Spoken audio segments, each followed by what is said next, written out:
సార్వత్రిక ఎన్నికలు దగ్గర పడుతున్న కొద్దీ ఆంధ్రప్రదేశ్లో ఉన్నటువంటి ప్రతి రాజకీయ నాయకుడు కూడా బిజీగా ఎన్నికల ప్రచారంలో పాల్గొంటున్నటువంటి నేపథ్యంలో జగన్మోహన్ రెడ్డి మాత్రం ఒకరోజు ఎన్నికల ప్రచారానికి బ్రేక్ ఇచ్చారు.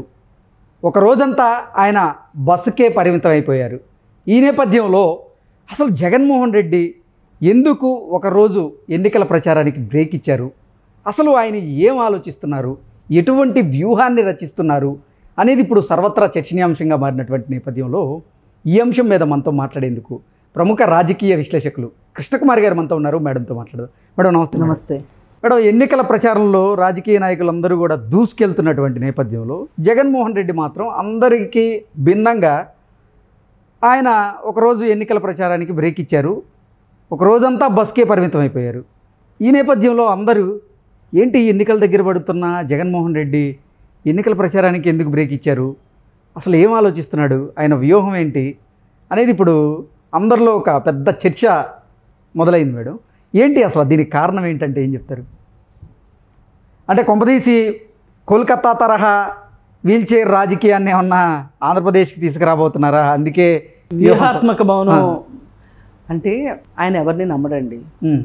దానిలో భాగంగానే ఇప్పుడు ఒకళ్ళ మీద ఒకళ్ళకి కౌంటర్ చెక్ పెడతా ఉంటాడు.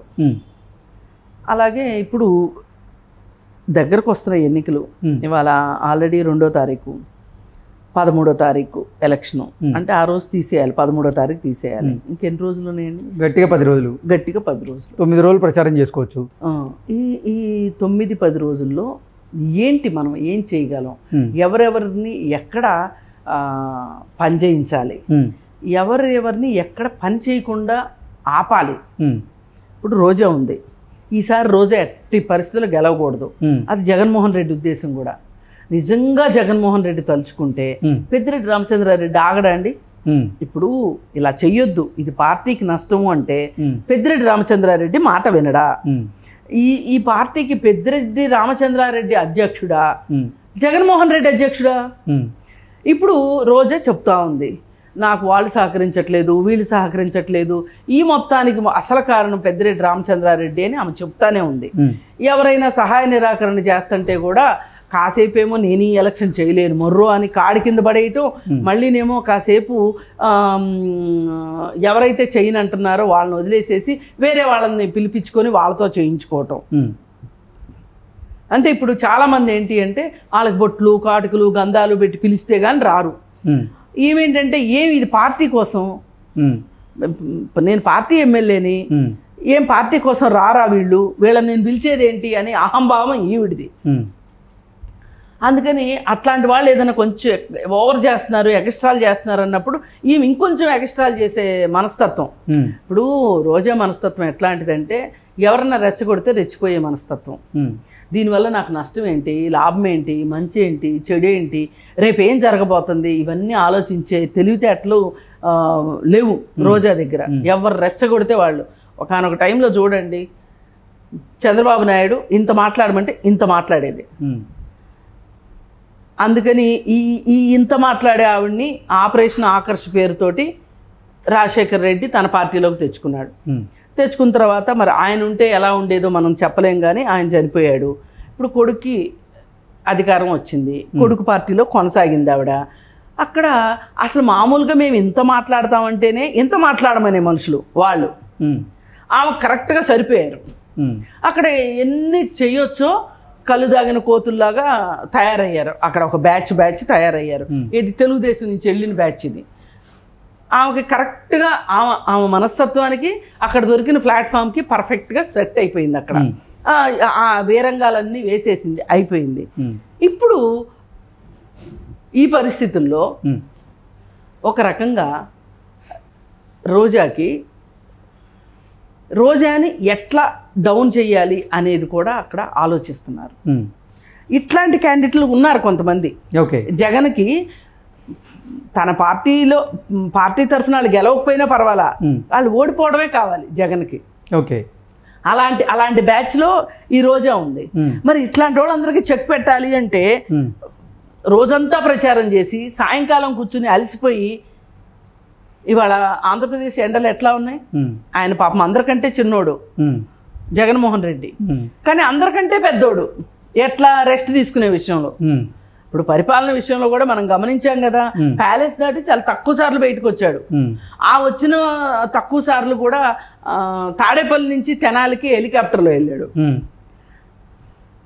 రోడ్డు మార్గంలో ఖచ్చితంగా 1 గంట అండి తిప్పి కొడితే మంగళగిరి నుంచి వెళ్ళటానికి. అలాంటిది అంటే తొందరగా వెళ్తే అక్కడ నేను పబ్జీ ఆడుకోవడానికి టైం ఉంటుంది, అందుకే నేను హెలికాప్టర్లో వెళ్తా అంటూ కూడా కొంతమంది ఆరోపణలు చేస్తున్నారు కదా మేడం. వాళ్ళు ఆరోపణలు చేయటం, నేను అంత ఆరోపణలు నేను చేయలేనులే కానీ, నేను చూడండి నేను చెప్పలేనులే కానీ, అది కాదు ఇక్కడ పాయింట్. ఆయన అలసిపోవటం ఆయనకి ఇష్టం ఉండదు. ఓకే, అందుకోసం ఏంటంటే రెస్ట్ మోడ్లో ఉండాలనుకుంటాడు. మరి రెస్ట్ మోడ్లో ఉన్నప్పుడే ఆయనకి మంచి అద్భుతమైన ఐడియాలు వస్తుంటాయి. ఆ ఐడియాలే వ్యూహాలు. ఇప్పుడు చంద్రబాబు నాయుడు లాగా రోజంతా ఉస్సు బుస్సు అని తిరిగి సాయంకాలం వచ్చేసరికి అలసిపోయి ఎవరో ఒకరు నిర్ణయాలు తీసుకుంటే ఆ నిర్ణయాలను ఎస్ ఓకే ప్రొసీడ్ అంటే మంచి అవ్వచ్చు, చెడు అవ్వచ్చు, మంచి ఫలితాలు ఇవ్వచ్చు, చెడు ఫలితాలు ఇవ్వచ్చు.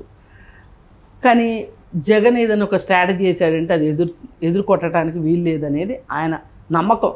ఎదురవుతాయా ఎదురు కొడతాయా లేదా అనేది కాలం చాలాసార్లు నిరూపించింది. ఆయన అవన్నీ మనకు పట్టవు, మనకి ఏ రోజుకి ఆ రోజే. ఈరోజు ఆయన రెస్ట్ తీసుకొని మరి మీరన్నట్లు ఏమన్నా ఒక కొత్త తరహా నాటకానికి తెరదేద్దాం అనుకుంటున్నారా, లేకపోతే నేను చెప్పినట్టు ఎవరెవరిని ఓడించాలి ఎవరెవరిని గెలిపించాలి అనేదా, లేకపోతే కరెక్ట్గా మీరు గమనించండి, అనంతపురం దగ్గర కంటైనర్లు దొరికినాయి, ఈయన రెస్ట్ తీసుకుంటున్నాడు. మరి ఆ డబ్బులకి ఈయనకి ఏమన్నా సంబంధం ఉందా? ఓకే, కరెక్ట్గా సెట్ అయింది, ఇక్కడ వ్యవహారం సెట్ అయింది. మరి ఇంకొన్ని వార్తలు కూడా వస్తున్నాయి. టీడీపీ కూటమి మేనిఫెస్టో ఎప్పుడైతే ప్రకటించిందో ఆ మేనిఫెస్టో చూశాక జగన్మోహన్ రెడ్డిలో ఉన్న ఓటమి భయం ఇంకా పెరిగిందని, ఒక అసహనం అసంతృప్తి ఆయనలో మొదలయ్యాయి. అందుకే ఆ కూటమి మేనిఫెస్టో కంటే కూడా ఇంకా నా మేనిఫెస్టోలో ఏదైనా మార్పులు చేర్పులు చేయాలా, ఎటువంటి మార్పులు చేర్పులు చేస్తే ప్రజల్ని నేను ప్రసన్నం చేసుకోగలను అనే రకంగా కూడా ఆలోచిస్తున్నారు అంటూ కొన్ని వార్తలు వస్తూ ఉన్నాయి. ఇప్పుడు మేనిఫెస్టో ఎట్లాగో మీ చేతికి దొరుకుతుంది, మేనిఫెస్టోలో పెట్టని కూడా చాలా ఉన్నాయి. అవి నేను ఇప్పుడు నా నోటుతో చెప్తాను, అసలు నా నోట్లోంచి వచ్చిందంటే అది జరిగి తీరుతుంది అనే విధంగా రేపటి నుంచి ప్రచారం జరిగిన ఆశ్చర్యపోవక్కర్లా. ఇప్పుడు మేనిఫెస్టోలో పెట్టని ఏంటో చూడాలి అంటే కూడా కొంచెం చూసుకోవాలి కదా. మరి పాపం ఆయనకు అసలే తెలుగు రాదు, ఇంగ్లీష్ రాదు, హిందీ రాదు, పేపర్ మీద రాసి ఇచ్చిన చదవటం రాదు. మరి అన్ని ఆయన కష్టాలు ఆయనకు ఉన్నాయి. ఇప్పుడు మనం ఏదో ఇక్కడ కూర్చుని మాట్లాడటం కాదు కదా, వాళ్ళ కష్టాలు వాళ్ళకు ఉన్నాయి. మరి అలాంటప్పుడు ఆయన కొంచెం స్థిమితంగా ఆలోచించి కొన్ని నిర్ణయాలు తీసుకోవాల్సిన అగత్యమో అవసరమో పడి ఉండొచ్చు. అందుకోసం అని చెప్పి ఆయన రెస్ట్ తీసుకుని ఉండొచ్చు. కానీ ప్రెస్కి కూడా పని లేదండి నన్ను అడిగితే. అసలు ఒక మనిషి రెస్ట్ తీసుకుంటే మీకు వచ్చిన బాధ ఏంటి చెప్పండి? అంతే అంటారా? అంతే మరి. అంటే రెస్ట్ తీసుకుంటే ఇబ్బంది లేదు, కానీ అసలు ఎటువంటి వ్యూహాలను రచిస్తున్నారు అనేది ఇప్పుడు అందరికీ అర్థం కాక ఒక తర్జన భర్జన. ఏం అక్కర్లా ఏదో ఒక నిర్ణయం తీసుకుంటాడు అతను. తెలివైన నిర్ణయమే తీసుకోగలడు, అతని దగ్గర ఆ సమర్థత ఉంది. కాకపోతే రెస్ట్ తీసుకుంటా అన్నాడు. అందరికంటే పెద్దోడని నేను ఇందాక చెప్పాను కదా. ఇప్పుడు వయసులో చిన్నోడైనంత మాత్రాన రెస్ట్ తీసుకోకూడదని ఎక్కడా లేదు కదా. అందుకని రెస్ట్ తీసుకుని ఒక రోజు రెస్ట్ తీసుకునివ్వండి, ఏం పోయింది? Okay okay madam, thank you so much. Okay.